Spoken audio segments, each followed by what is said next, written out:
Now, News Channel 8 at 10 on the CW Tampa Bay, sponsored by Farah and Farah. Good evening, I'm Ty Russell. Thank you so much for joining us for News Channel 8 on the CW Tampa Bay. A mother of 3 is dead and one of her children is injured after a fight over Monday Night Football turned into a murder-suicide.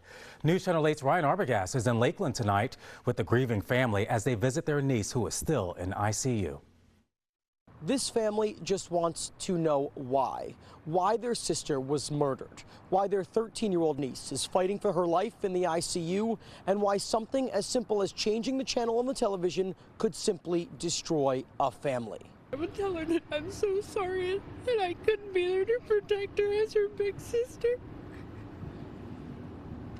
A mother of 3, a loving wife, and someone you could count on. You didn't deserve this.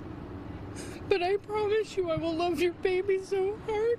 Murdered in cold blood at her home along Lemon Avenue in Lakeland Monday night. Crystal Kenny's sister Stephanie making the trip to the regional hospital to visit her niece. This 13-year-old girl is a survivor. Heart sinking and dropping's not even the word.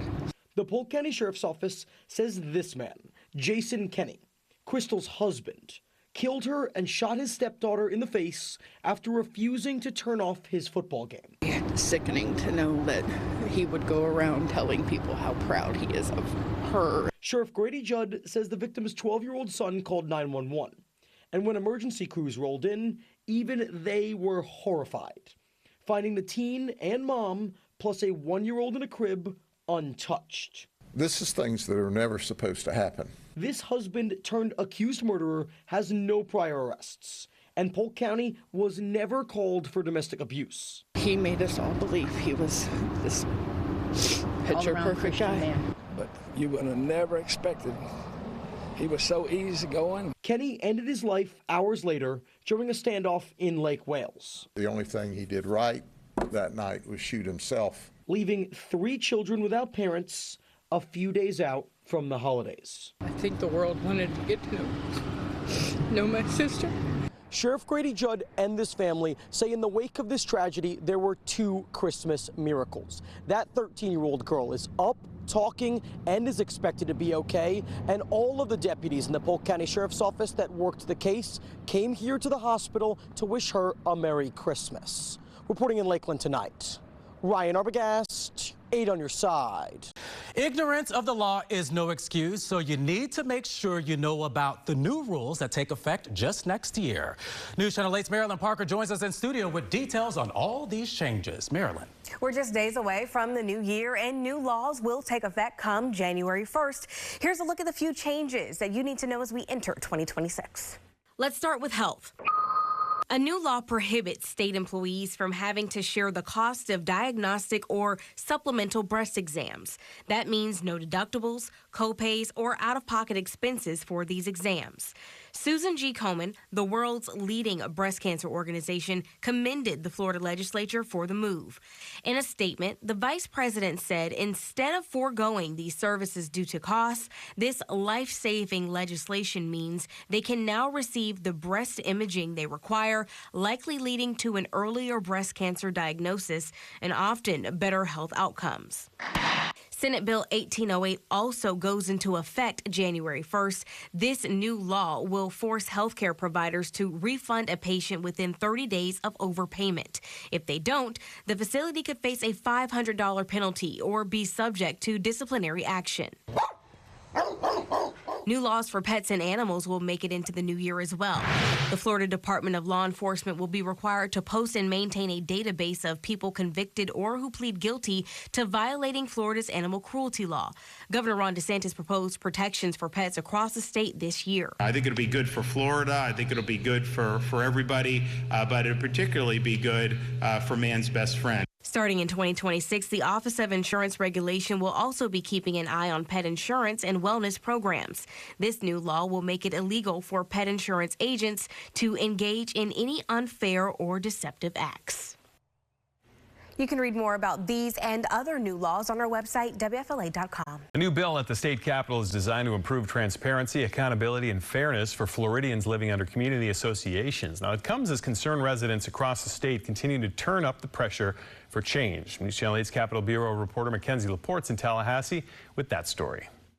After a rise in complaints and a rally here at the State House over the so-called broken HOA system, lawmakers finally have a bill that's said to completely reshape HOA and condo disputes. This is going to be one of the largest HOA reform packages, I think, in our state's history. Answering the call from residents across the state, Representative Juan Perez filed a 32-page package that creates a community association court where folks can go before a judge, requires associations to update their governing documents with standardized language, and includes provisions on how to completely dissolve a homeowner association. So if a majority of homeowners have now chosen that their HOA is no longer working in their best interest, or they choose not to live in one, they're now going to have procedure on how to make sure they can get it eliminated. This comes weeks after a Tampa Bay couple traveled to the Capitol demanding reform. I think we need to end HOA abuse. End it.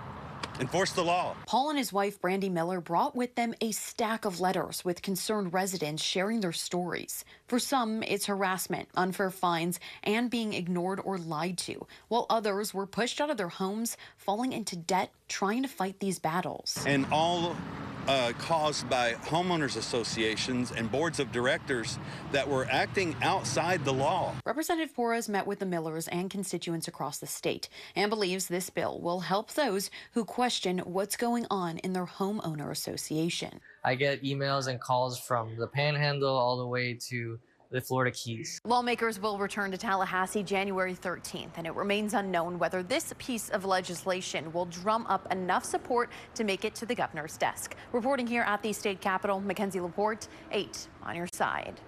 Good evening, I'm Jennifer Lee. And I'm Josh Benson. Thanks so much for being with us tonight. People just trying to get home from a cruise this morning were left stranded waiting for their cars near the port of Tampa Bay. Customers tell 8 on your side the car service lost their keys. News Channel 8's Marilyn Parker joins us live with details on this story. And Marilyn, were you able to get the company to talk to you about this at all?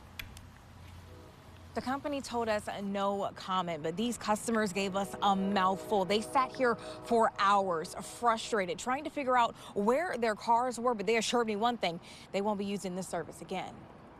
Trip was good. Ending the trip has been not good. This family has a 10-hour ride home. They say it was delayed at least 4 more hours because of this company, 241 Car Services. Others were stuck waiting as well. Initially, they never said anything about there was a secondary lot to pick your car up from. They just said, we'll pick you up at the terminal, take you to your car. Someone might hear the story and say, go down there, walk and get your keys and get your car and go home. You would think it would be that simple, but they won't release your car unless you're over here. But that hasn't happened for hours. We tried stopping the shuttle driver to get answers. Excuse me. Hi, I'm Marilyn with News Channel 8. When that didn't work, we called the number, left a message, and then sent an email. We saw people who worked at the lot add signs that say Park for Aquarium to draw in more business, while these people still weren't being served. About an hour later, a shuttle brought those customers less than a mile away to where their cars were parked, only to find out the company lost their keys. But in the meantime, they are making keys for everyone right now. They've got 3 locksmiths on here, and they're doing the best they can. It's just frustrating when you get off a boat for a week and you're ready to go home, and it's hot. And they got your house key also. They got my house key. They have all her keys, her gate key, her house key, everything. Our cameras saw the locksmiths working on the cars. We asked for a manager, and we're told they have no comment. It was kind of negligent. Customers say this was not the way they thought the end of their trip would go. Would you ever use this service ever again? Sure. I own a business. I know what it's like. They didn't do it on purpose. That's fair. That's yes, fair. ma'am. What about you? Probably not. We also saw people who had just paid for the service were hopping on the shuttle. They witnessed everything that happened, and they said they hope that this company gets it together before they return. We're live in Tampa tonight. Marilyn Parker, 8 on your side. The vet clinic and grassroots pet rescue group are asking the community for help after several sick puppies were found abandoned in Largo. A dozen dogs are struggling with a virus called parvo. News Channel 8's Alessandra Young joins us live from the Skyway Animal Hospital in St. Pete with the story. I mean, Alessandra, we're talking about 12 dogs here? Paula, yes, 12 dogs. 10 of them are puppies and 2 dog mamas, and you know how I love my dogs. They are all so beautiful and so sweet. Now, sadly, all of them do have parvo, but at different stages. We were able to see them earlier, and 4 of them are really in critical condition. The mommies are so sweet. Last week, 10 Shiba Inu puppies and 2 female adults were all found dumped in Taylor Park in Largo, all of them having tested positive for the incredibly contagious disease called parvovirus. Parvo is a really aggressive, life-threatening virus that puppies are really susceptible to, and it attacks really rapidly dividing cells in the body, so bone marrow cells, GI cells. This leads to a lot of diarrhea, blood loss, and infection. Skyway Animal Hospital and Paulicious Poochie Pet Rescue have been working around the clock trying to keep these sweet pups alive.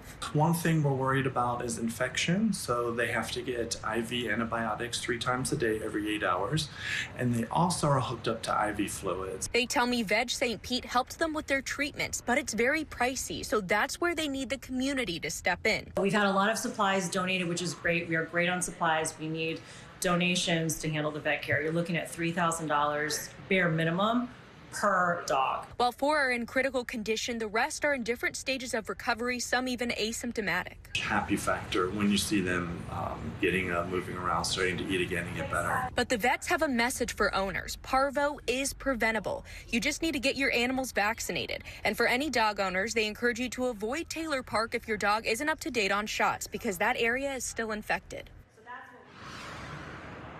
So if you would like to help with any of these pups' treatments, I will have all of the information posted on our website for you at WFLA.com. Paula?